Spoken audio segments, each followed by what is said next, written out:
Branding yourself as a designer is something that is so easy, but a lot of people have so many misconceptions about it. In this particular video, I'm going to be teaching you how to effectively brand yourself as a designer in just 4 steps. If you want the full details, stay to the end.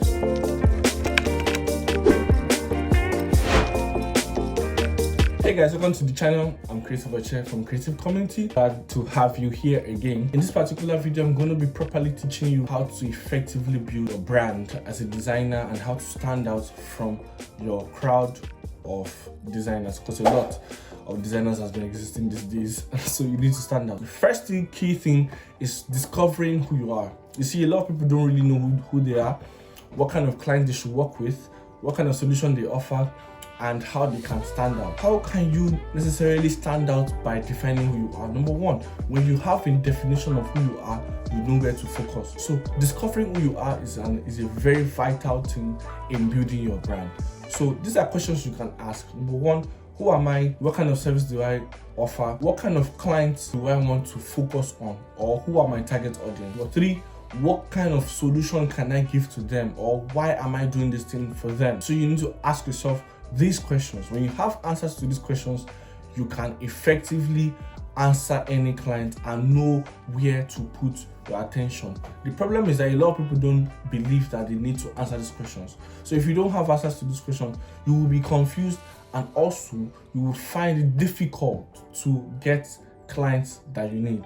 So define who you are. It's very simple, it's very easy. Just take a moment with yourself and answer these questions. The second thing is to find a unique selling point. There are a lot of designers, and in the case where the clients have access to multiple designers, they can even offer the same service way lesser than you do, and it will not be bad, it will be so nice. How can you provide the selling point that makes the client choose you over the next designer? If you have that in your arsenal, you're going to win. Now, discovering a selling point has so many ways to it. It might be that your brand identity is a selling point. It might be that the way you projected yourself is a selling point. It might be that the way you consider paying attention to your brand materials and things, it might be your selling point. So like it's not just on one key thing. You need to personally discover what separates or sells you faster than the next designer. So your selling point is what's going to compel the client to say, I want to work with this person. I can trust this person with my money,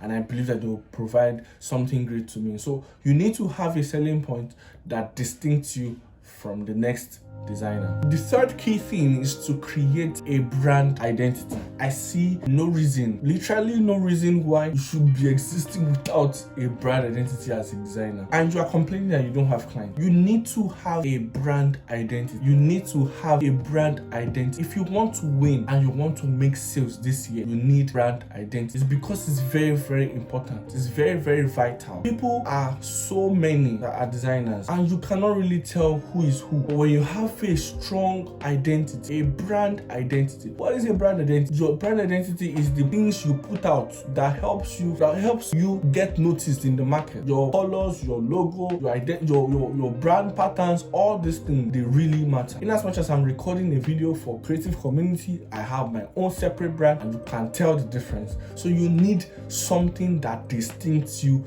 from the next designer, and that's key thing tied to your brand identity. Building a brand identity, there's this lie that many designers give themselves to believe that it's very difficult to design for yourself.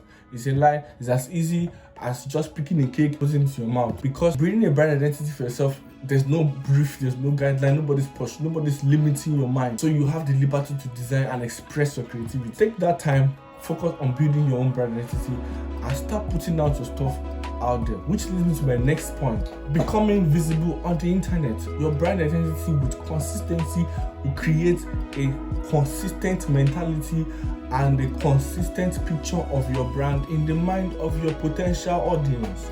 So how can you use your brand identity and become consistent on your platforms? On Instagram, on Twitter, on Facebook, whatever platform you are using, your brand identity helps you become consistent if you want to. So your stuffs, the way you present your project, all of these things will have links to your brand identity that they can easily notice. Like I said, this is just few points. There are a whole lot of things embedded to it, like how to build your skill, what area you should focus on. I tried all those things in a particular ebook that you can get. It's called Branding Yourself as a Designer. It's going to be out this week. You can pre-order, the link in the description below. If you watched up to this point, hit the like button, subscribe to our channel. You can also join our community of designers, over 900 people who are designers from different parts of the world, where we share ideas, have question and answer sessions, host live design sessions, and many more. You can click the link under this video to join in. Thank you so much for watching. I'll catch you guys in the very next one.